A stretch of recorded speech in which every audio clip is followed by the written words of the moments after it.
السلام عليكم ورحمة الله وبركاته. أهلا بكم، أنا إيمان. وأنا إسماعيل. ودي ساعة زوجتك، مساحة حقيقية بنفهم فيها العلاقة بين الزوجين بعمق وبساطة.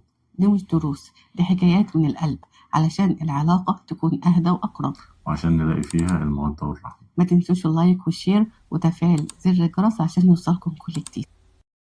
لأن تفاصيل صغيرة ممكن تبني حياة. ساعة زوجتك مساحة للفهم مش للحكم. النهاردة بنتكلم عن موضوع مهم لكل شخصين مقبلين على الزواج، سواء راجل أو ست محتاج يفكر كويس قبل ما أفكر أنا هرتبط بالإنسانة دي أو هي ترتبط بالإنسان ده. هي فاهمة أو هو فاهم إيه هو الزواج وإيه تبعات اتخاذ القرار ده؟ هل الموضوع بس مجرد بوكيه ورد وتورتة وفرح ومعازيم وخلاص وانتهى الموضوع على كده ولا لأ؟ يلا بينا نبدأ.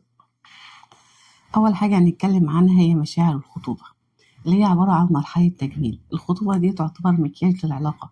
احنا بنبتدي بس ان احنا مزوقين بعض، هي بتكلمني في وقت معين وانا بكلمها في وقت معين، بنطلع افضل شيء عندنا. يا ترى المشاعر دي فعلا حقيقية بتفضل بعد الجواز ولا هي بتتغير؟ أكيد المشاعر دي بتتغير بعد الجواز، بس ده مش عيب في طرف من الأطراف. ده تطور طبيعي للعلاقة، لأن متطلبات المشاعر ومتطلبات العلاقة نفسها في الخطوبة بتختلف عنها بعد الجواز. يعني أنا قبل الجواز كنت محتاج إن أنا أقعد معاها وأشوفها بتضحك وأبقى مبسوط بيها وكده، لكن بعد الجواز أنا محتاج أحس بوجودها جنبي وإنها مستعدة تبقى في ظهري، وهي محتاجة تحس إن بقى ليها سند وحد في ظهرها وحد هيساندها ويتحمل ثورات غضبها. بالإضافة كمان الخطوبة أصلا مرحلة تجمل يا إسماعيل، بمعنى إحنا بنتجمل طول الوقت، محدش فينا بيطلع مشاعره الحقيقية أو صفاته الحقيقية في المواقف زي بعد الجواز. يعني مثلا هي لو حصل من موقف ضايقني أنا بس بتكة وبستحمل شوية، هو لو قال كلام مش عاجبني مثلا أو رأيه مختلف معايا في حاجة هي بتيجي على نفسها شوية. إحنا طول الوقت بنتجمل، خلينا واقعيين. بس لازم ناخد بالنا من الفرق بين إن مش كل حاجة بتبان في الخطوبة وإن أنا داري عيب خطير فيا في الخطوبة. احنا مش بنتكلم عن فكرة المداراة دي، لأن ده يعتبر غش. يعني واحد مثلا عنده مشكلة نفسية ولا يصلح للجواز، بس أهله داروا عن أهل العروسة أو الحكاية دي، مشكلة مرضية. أو مشكلة مرضية. ده غش، ما ينفعش. احنا بنتكلم عن فكرة إن أنا مهما حاولت أبين نفسي على طبيعتي في الخطوبة ببان برضه مصطنع ومتكلف، لأن أنا عايز أبين أجمل صورة تبان لخطيبتي وهي عايزة تبين أجمل صورة تبان لخطيبها. عشان كده وانت بتفكر في الجواز لازم تكون عارف ان مشاعر الخطوبة مش هي المعيار الحقيقي لكم، ولا هي هتوضح علاقتكم بعد الجواز هيكون شكلها ازاي. دي حاجة، وبعد الجواز هتنكشف امور اخرى. بعد الجواز نقطة ومن أول السطر. ايوه، وعشان كده اول نقطة وانت بتفكر في الجواز تعرفها ان الجواز مش فيلم رومانسي، مش اللي انت بتشوفه في الافلام. الجواز واقعي، اللي في الافلام بصورة تجميلية، صورة مختلفة عن الواقع. يعني في الأفلام الفيلم دايما بينتهي إن البطل والبطلة يتجوزوا ويعيشوا في تبات ونبات ويخلصوا بين وبنات، لكن في الحياة الحقيقية بقى الجواز ده هو بداية الفيلم، هو بداية احسن. الرحلة كلها. أنت هتبدأ من هنا بقى تشوف حياتك هتمشي إزاي، وهل هتبقى عارف إن الحياة مش كلها بامبي زي ما سعاد حسني بتقول، يعني وإن هيبقى في أوقات فيها غضب وأوقات ضعف وأوقات مشاكل وأوقات خصام. يعني ربنا ما يجيب خصام ولا مشاكل، بس امين. فكرة الخلاف موجودة بين ايوه. البشر عموما. البشر ما بيتفقوش طول الوقت، ما بالك بقى بين زوجين هو راجل وهي ست وكل واحد له تفكير مختلف عن التاني. فالخلاف موجود طول الوقت بين أي زوجين في لحظات معينة. فلازم تكون مستعد ومستوعب الحكاية دي، ومستعد إنك تتعامل معها بشكل عملي وبراجماتي، مش بصورة رومانسية بحتة. أيوه، الفيلم يوضح لنا إن الجواز عبارة عن بيدخل البيت تلاقي الفرش زي ما هو، الصورة المتكاملة المتكافئة، المدام 24/24. لأ، ده فيلم والله يا جماعة. الواقعي إنك هتشوف إنسانة زيها زيك بالظبط، مختلفة عنك، تفكيرها مستقلة عنك، لها شخصية انت ممكن اصلا تصطدم بيها اصلا. ده اللي بنقوله، احنا بنقول فكر في الجواز لانك هتنصدم بشخصية اخرى بعيدة كل البعد عن اللي انت متخيله واللي انت راسمه في مخيلتك. فالزواج مش فيلم رومانسي. اول نقطة لازم تفكر فيها كده، الزواج حياة واقعية. اللي بيحصل في بيتكم بين مامتك وباباك وارد تلاقي نسخة تانية، ده أكيد هتلاقي نسخة تانية منه في بيتك وفي بيت صاحبك وفي بيت جارك وفي بيت خالك وفي بيت عمك. بس ده الجواز فعلا. بس خد بالك، مش معنى انك طلعت لقيت باباك ومامتك بيتعاملوا بطريقة ان انت وزوجتك هتبقوا بنفس الطريقة، او ما تحاولش تستنسخ التجربة دي، لان التجارب ما بتتكررش. يعني ما تقولهاش مع انا امي بتعمل كذا مع ابوي، أيوة، أو أنا والدي بيعمل كذا مع ماما. لا، دي ما لهاش دعوة بدي. بس الفكرة فكرة الواقعية اللي انت بتشوفها، اللي ممكن ساعات ما بتعجبكش بين والدك ووالدتك، انت هتعيشها. يعني شئت اما بيت ده هيحصل. هو مش هيصحيكي بالعصير الاورنج جوز جايبهولك على السرير والله في ناس طيبة وبتعمل كده، بس هو هقول ليه بقى، حسبي الله ونعم الوكيل. لا حول ولا قوة إلا بالله. لا أنا بتكلم إن منطقي ما واحدة تظلموش الرجالة يا جماعة. بس الواقع واحدة بتتجوز فاكرة هجيب لها عصير في السرير والمخدات اللي بتطلع فرافير ده هنقعد عارفها. نخبط بعض بالمخدات ونطلع ريش نعام وكده، لا لا أيوة، يا ولما جماعة، تزعلوا هشغلوا ميوزك جنبكم وتتصالحوا عليها والشموع ونرقص ده سلو الكلام ده ما كله. بيحصلش والله، ما بيحصل. لا ده مش، ده فيلم. ده فيلم هينتهي وفي زي انت هتطلع الحقيقة بقى انك هتخطبها وهتلبس فستان فرح وهتدخلوا الشقة. بعد كده انتوا الاتنين ستنكشفوا بشخصياتكم الحقيقية. هو هياكل بطريقته العادية، بيعمل صوت وهو بيشرب الشرب عادي، وهي هتاكل براحتها. لو كانت بتاكل في المطعم حتة كده صغيرة، والله سمعت دي مش تقول حقيقة، لك جعانة. جعانة وعايزة تتعشى وتفطر وتتغدى وتاخد سناكس ابدا. فده الجواز مش فيلم ونص. اول نقطة حطها في دماغك. النقطة التانية بقى المسؤولية المشتركة.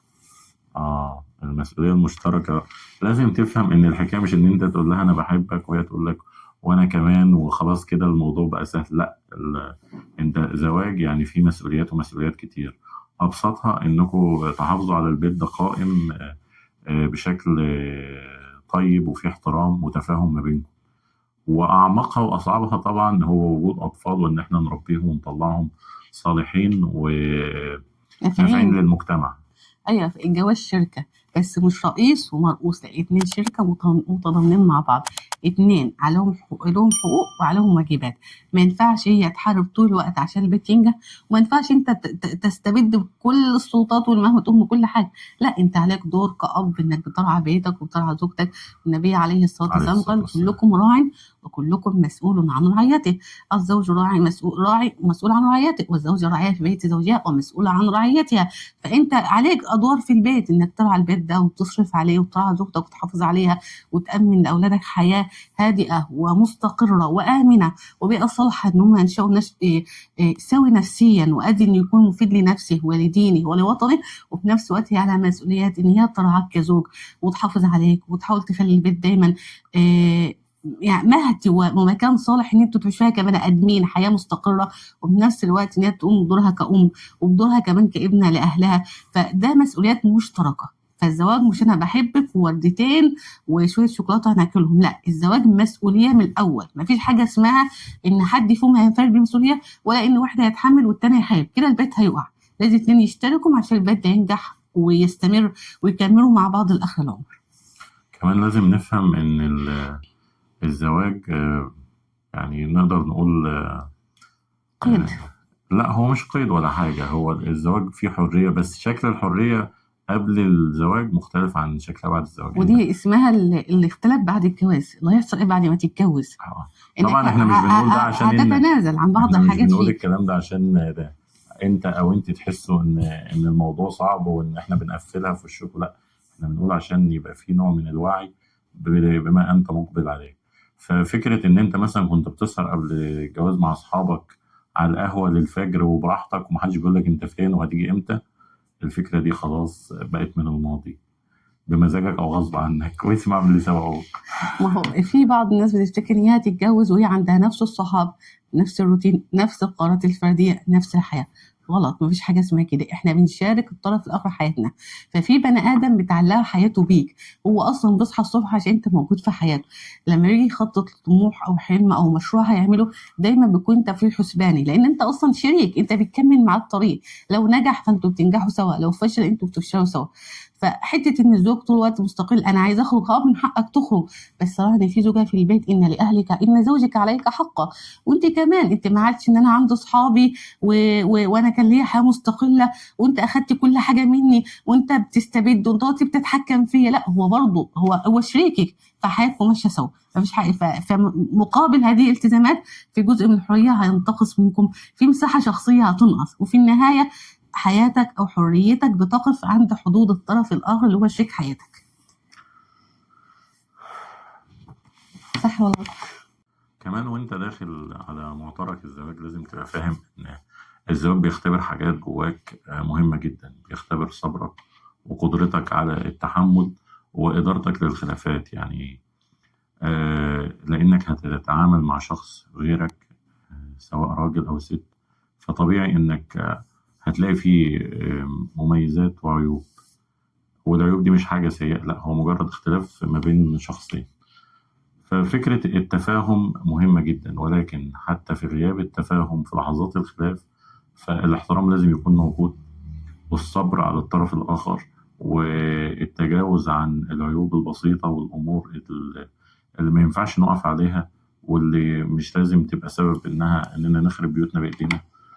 فلازم تعرف إن أنت هتختبر الحاجات دي طول الوقت وهتمارسها طول الوقت، ده إذا كنت عايز تعيش حياة مستقرة.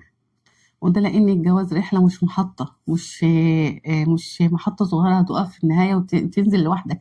ده رحله طويله لغايه نهايه العمر ان شاء الله. فانتوا كده كده بتتكلموا مع بعض في الرحله دي، انتوا هتكبروا مع بعض. بعد ما كنتوا صغيرين هتشيبوا. نسمع عن ابائنا واجدادنا اللي قعدوا 20 و30 و50 و60 سنه مع بعض، لدرجه ان هي بتنسى اصلا هي كانت في بيت باباها كانت ازاي. كمان الرحله الطويله ديت انتوا شغفكم بيختلف. اوقات هتقربوا من بعض قوي، هتحبوا بعض قوي، هيبقى بينكم حاجات صغيره تضحك. وفي ساعات الروتين هيدخل البيت ده، ساعات هتحس بالعجز والضعف فهي هتكمل الرحله وتقف تسد مكانك، وساعات هي هتقع منك في وسط الرحله دي فانت هتكملها وتستند عليك قوي، لانك انت بالنسبه لها الظهر والعمود الفقري.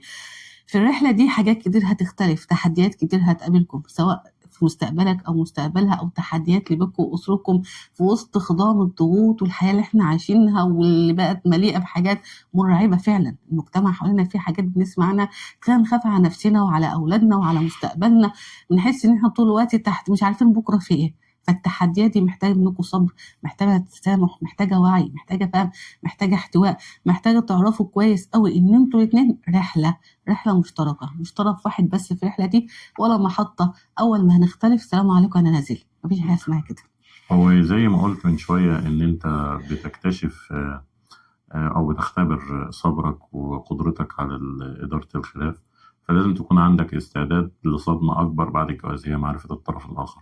بعد الجواز أنت بتكتشف إنك اتجوزت بشخص أو ارتبطت بشخص ما تعرفوش تماما، مهما كنتوا بتحبوا بعض بقالكوا سنين وتعرفوا بعض وفي الجامعة وبعد الكلية والكلام ده، لأ، بعد الجواز أنت بتكتشف شخص آخر، وبتكتشف نفسك شخص آخر لما اتحطيت في موضع مسؤولية، وبقى على كتفك حمول ولازم تقوم بيها، سواء راجل أو ست، كل واحد له التزاماته وله مسؤولياته.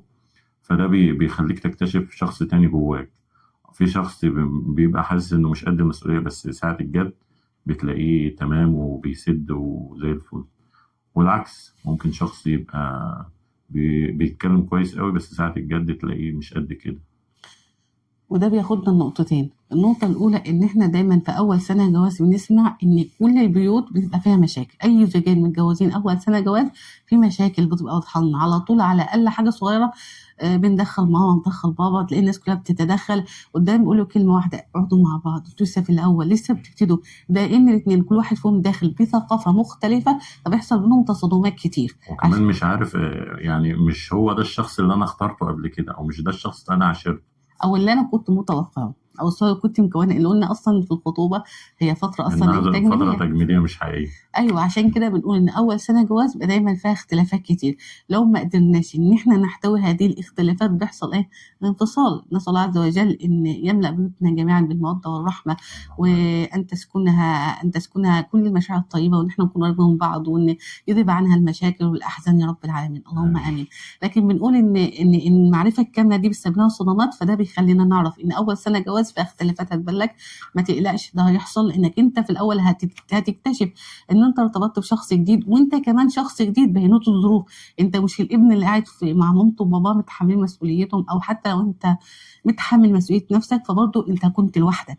فجاه بقى في طرف متعلق في رقبتك، فجاه في واحده بتقول لك انا معاك، انا عايزه، انا مختلفه عنك، انا محتاجه، في بيت بيطالبك بان انت تقوم بادوار انت ما كنت بتقوم بيها. وكذلك الست.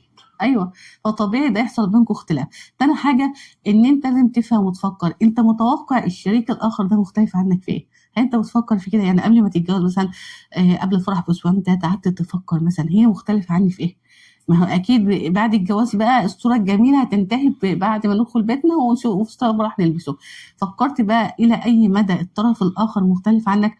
ده الواقع. الرجاله مثلا طول الوقت ساكتين في البيت، يعني مش عارفين ليه، انا والله مش عارفه ليه الراجل دايما ساكت في البيت. ده حقيقه والله العظيم يا اسماء، انت ساكت على طول، ده حقيقه. الستات بتتكلم على طول، فده نوع من اختلاف هنقابله. مثلا الستات لما بتغضب بتتكلم، بص يعني من كل واد تشكو وتنجو، والله بتتكلم كتير. الراجل مثلا وقت الغضب هو ماسك نفسه، الا يعني بعض بقى بيتفلت في الكلام، لكن طبيعي معظم الرجاله في وقت غضب كده. ست مثلا لما بتحصل مشكله مثلا هي مختلفه عنك، عايزه تفضل تحكي الموضوع من اوله لاخره، ومن اخره او من نص، ولازم تسمعها. ساعة الغضب يعني نصيحة، يعني لا تسكت ولا تتكلم، ما تعرفش ايه، المهم انت تعمل اي حاجة معاها، ما تحسسنيش ان انت مش فاهم، تحسسني انك انت برضه فاهم. المهم اعمل بنصيحة انيس منصور، كان بيقول ايه؟ اذا كان معها الحق فاعتذر، واذا كان معك الحق فاعتذر ايضا. ايوه ده حقيقه. والله فالست طبيعتها انت هتختلف، لازم تفكر الى اي مدى الطرف الاخر مختلف. الست داخله فاكره اللي كان بيتكلم معاك كل يوم ساعتين بالليل 3 ساعات و4 ساعات يفضل يتكلم ويقول لها شعر ويقول لها حكايات، فجاه الصامت. لا تصبح على خير وراح ينام. السلام عليكم، طيب قاعد على التليفون. اللي كان مثلا بيقعد يفتكر حكايات عشان يحكيها، وهي برضه بتجامله في نظرك وتقعد تضحك اي حاجه. مسؤوليات الحياة بتاخدهم، فلازم تفكر إلى أي مدى هذا الطرف الآخر وهذا الشريك مختلف عنك، لأن النقطة دي هتريحك فيما بعد، إنك وتتقبل إن أنتوا مختلفين. ده هتريحك برضه، إنك تعرف إن هي مش شبهك، مش هتذوب وتنصهر فيك وتبقوا كيان واحد، هي كيان وأنت كيان وأنتوا بتكملوا بعض. ربنا عز وجل هو الذي خلق لكم من أنفسكم أزواجا لتسكنوا إليها. السكن يعني اختلاف، مفيش حاجة اسمها يسكن لحد شبه، لأن انتوا بتسكنوا لبعض، بتألفوا بعض. لما قالت لأي بنية لكن خرجت من الوكر الذي تركت فيه، الوكر لم تألفيه وزوجي لم تعرفيه، ففي النهاية تتعرفوا على بعض وهتفهموا ان انتوا مختلفين، لكن اختلافكم مش معناه خلافكم. وان التواصل بعد الجواز برضه هيبقى مختلف عن التواصل قبل الجواز. ازاي بقى؟ انت قبل الجواز كنت بتبقى بتكلمها مثلا بالليل بعد ما تخلص شغلك او قعدتك مع اصحابك او اهلك، تقعدوا تتكلموا شوية. لكن بعد الجواز فانتوا في وش بعض حرفيا، يعني طول الوقت انت ساكت ليه؟ ما بتتكلمش ليه؟ طب احكي لي، طب ايه اللي مضايقك؟ انت بطبيعتك طبيعي كلامك هيقل، ان مخزون الحكايات نفسه ممكن يبقى خلاص خلص. المواقف اللي بتحصل لك يوميا مش لازم تكون مواقف خطيرة ومحتاجة انك تحكيها. واحنا كرجاله مش بنحكي كل حاجه زي الستات. يعني الست لو دبان عدت من قدام وش، على فكره النهارده عدى من قدام وش دبانه، لا احنا مش كده. فالفروق دي لازم تبقى فاهمها عشان تعرف تتعامل معاها، وانت كمان تبقى فاهمه ان هو مش زيك. انت بتحبي تتكلمي كتير، هو مش لازم يكون كده. فلازم تفهموا الاختلاف ده. هو ليه الرجاله مثلا بيصحوا من النوم ساكتين؟ ليه الموضوع ده؟ احنا مثلا مش عايزين نتكلم ليه بجد؟ ليه الراجل مثلا بيصحى من النوم عايز ينام ساعتين عما يفوق؟ احنا مثلا هو الظاهره اللي انتوا بتقولها دي احنا اللي محتاجين ندرسها كرجاله. يعني مين اصلا بيصحى من النوم بيبقى عايز قادر يتكلم؟ احنا كستات عايزه اتكلم، ده حصل وحصل. ليه الرجاله ما دي ظاهره غريبه فعلا. يعني الاصل ان الواحد بيصحى يعني لسه بيستوعب انه يعني ايه، هو كان ميت اصلا يعني. الله يدعوه في الانفس حين موتها حين نومها. فانت اصلا الواحد كان ميت فصحى، يعني ربنا يرجعه لا والله دي فعلا لسه هيفوق ويتكلم. انتوا كرجاله بتاخدوا وقت عما تصحوا تتكلموا مثلا، ومثلا هو بياكل ما بيتكلمش، وراجع مثلا من بره ما بيتكلمش، وقبل ما ينام ما انتوا بتتكلموا امتى؟ ما دي والله ظاهره في فواصل كده. يعني انت بتابع الجدول هتعرفي الفواصل دي. لكن انا راجع من الشغل تعبان، اكيد وانا داخل مش هتكلم. انا قاعد باكل فطبيعي ان انا مركز في الاكل فمش هتكلم. معظمنا كده، مش كلنا بس معظمنا كده. ايوه، ما هو ده اصلا اللي يخلينا نسال السؤال، انت بتبحث قبل الزواج عن الشريك المناسب ولا الشريك المثالي؟ انتوا كرجاله بتبحث عن ايه؟ انت بتسألني السؤال ده دلوقتي وانا متجوز ولا قبل الجواز؟ قبل الجواز. قبل الجواز والتجربة هقول لك ان اكيد انا كنت بحلم بالشريك المثالي بقى، اللي هي البنت اللي ما فيهاش غلطة الجميلة بقى، الذكية، من بوليوود الشيك، ولا هوليوود؟ اللي ما فيها يعني كاملة من كله. وطبعا على أرض الواقع ده يا جماعة بلح، ما بيحصلش. أنت لو بتبحث فابحث عن الشريك المناسب ليك، المناسب من حيث إنك تقدر تتحمل عيوبه قبل مميزاته، واللي يتحملك ويقبلك زي ما أنت ماشي. مش يعني لا تبقى شايل هم فوق همك وعبء عليك، ولا انت تبقى عبء عليه. انت يعني انت بتتجوز عشان ترتاح، وهي بتتجوز عشان ترتاح، وعشان تقدروا تكملوا حياتكم مع بعض بهدوء وباحترام. فلو بتختار، اختار شخص يشبهك ويناسبك. فاكر في مسلسل انا عايش في جلباب ابي، عشان بس كان في لقطه لما روزالين حابه تسيب عبد الوهاب في الاول عشان ترتاح منه، فبيدخل عبد الغفور لابنه: انا امك متجوزه 25 سنه، عمرها ما سابت البيت ده عشان ترتاح، ده لان انا لما اتجوزتها كنت واضح في الجواز. فقال له كده، قال له: انت اتجوزتها وانت مش واضح، انت عايز تسيب اهلك وتطلع من فشلك عشان تبني نفسك في مكان تاني وتنسى جدرك، وهي اتجوزتك عشان فلوس ابوك، فانت ما كنتوش واضحين من الاول، عشان كده عايزين ترتاحوا. لكن امك اللي عاشت معاها 25 سنه زي امهاتنا وابائنا واجدادنا كانوا واضحين، هو متجوز عشان تكون هي سكن، وهي متجوزاه عشان هو برضو الامان والسكن واللي هيحتويها وعضها عن ابوها واخوها وعيلتها كلها. ما هو الست بعد الجواز الزوج ده هو كل عيلتها فعلا، هو الاب والاخ والصديق والسند والعم والخال، هو كل حاجه، وهي بالنسبه له كل حاجه هو بيقدر يقابل ناس غيرها ويشوف اصحابه، لكن هو بالنسبه لها هو مركز الحياه ومركز الكون، هو يعتبر يعني ايه كل فلكه اللي بتدور فيه. فدي النقطة لازم تعرفها، انت بتدور عن شريك مناسب وليس مثالي. المثال ده في احلامك هيريحك، لكن الشريك المناسب في الواقع هيريحك وهيحتويك. وبرضه هو الشريك مش كامل، الكمال لله عز وجل وحده. حتى بيوت النبوة ما كانش زوجات النبي صلى الله عليه وسلم كاملين. انت عندك كان فيه الزوجة أمنا عائشة رضي الله عنها، كانت سريعة الفهم وذكية ومعلمة للصحابة، وتعلم منها الصحابة وأخذت الحديث عن رسول الله صلى الله عليه وسلم، لكنها كانت غيورة، غلط أمكم. عندنا أم سلمة، النبي عليه الصلاة والسلام كانت حكيمة، استشارها في صلح الحديبية وأشارت على النبي صلى الله عليه وسلم وأخذ برأيها.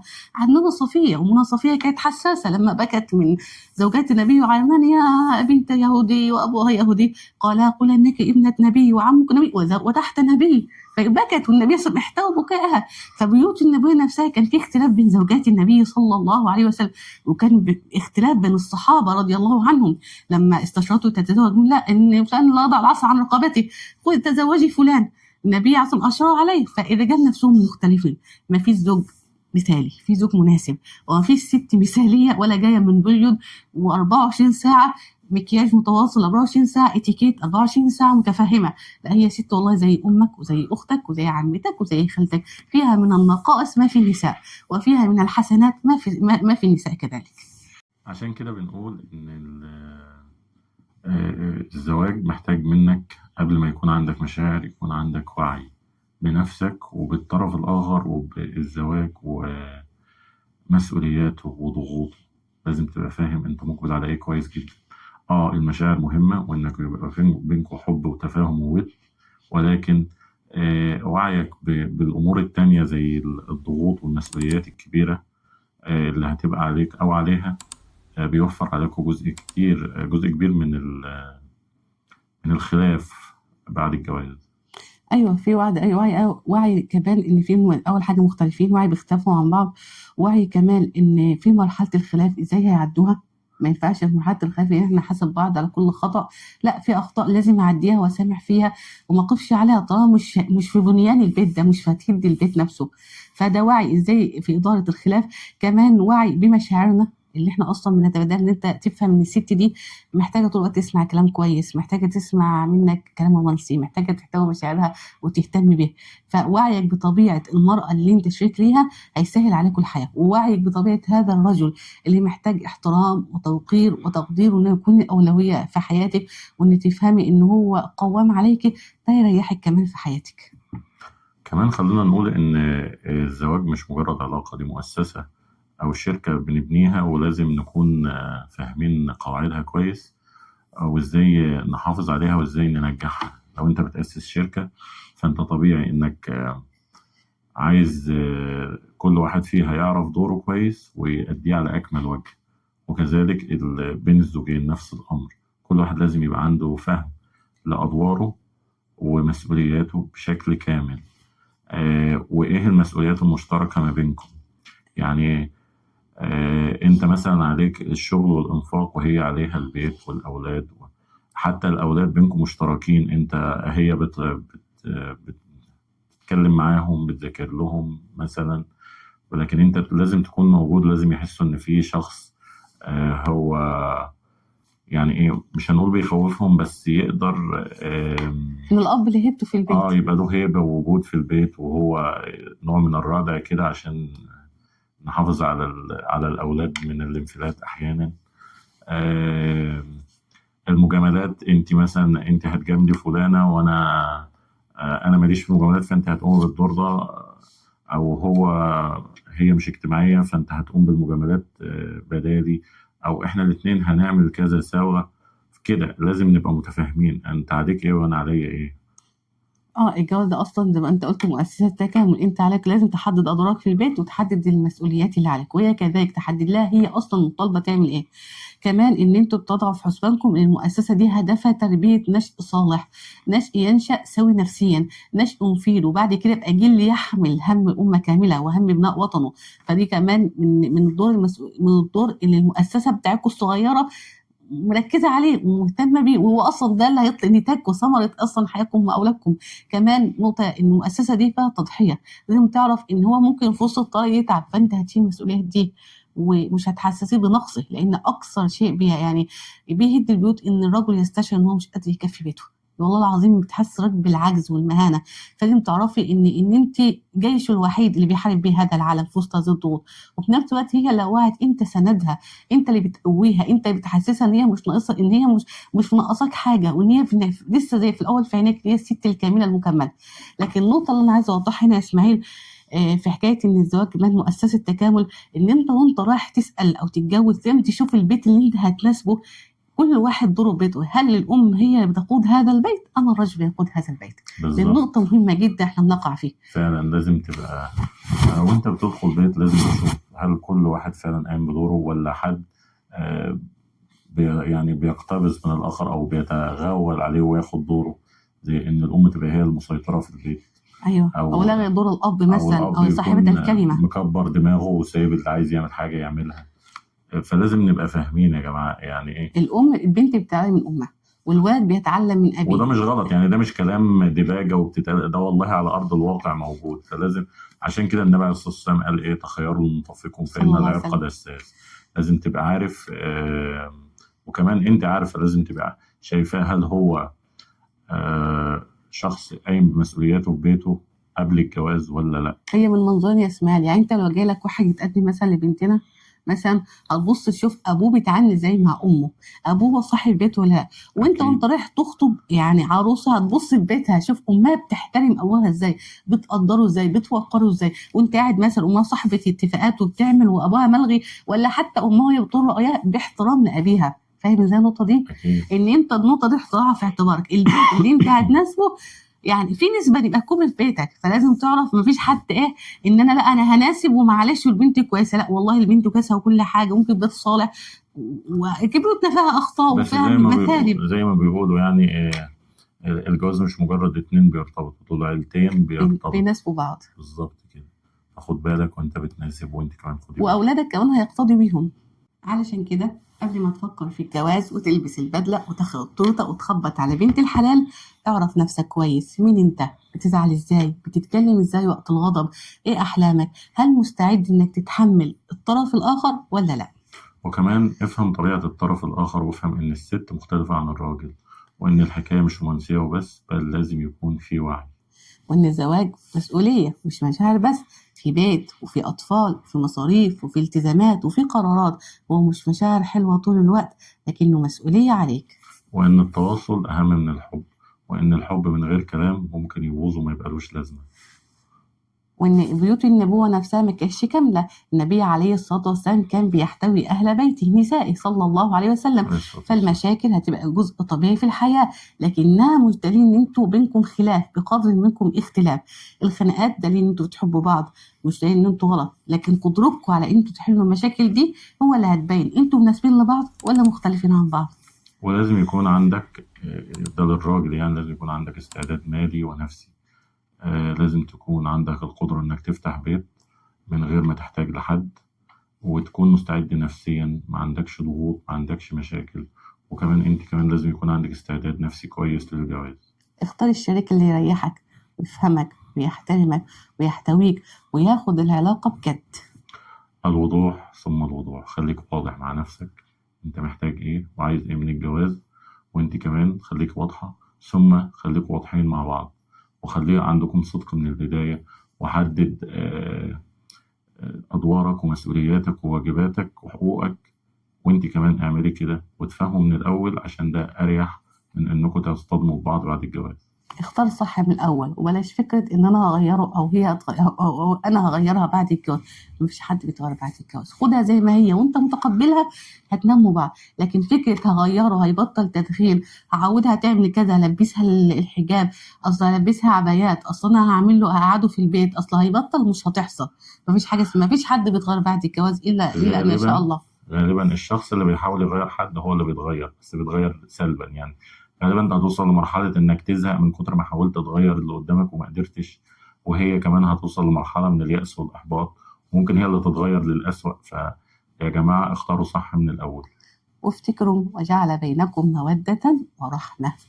في النهاية كل بيت فيه تفاصيل مختلفة عن التاني، لكن اللي بيخلي العلاقة تنجح هو إننا نكون عايزين نكمل. مش لأن الحياة سهلة، بس لأننا شايفين في الطرف التاني حياة. لو الحلقة عجبتك شاركها، يمكن تفيد شخص غيرك. وما تنساش تعمل لايك وشير وتفعيل زر الجرس عشان يوصلكم كل جديد. والسلام عليكم ورحمة الله وبركاته.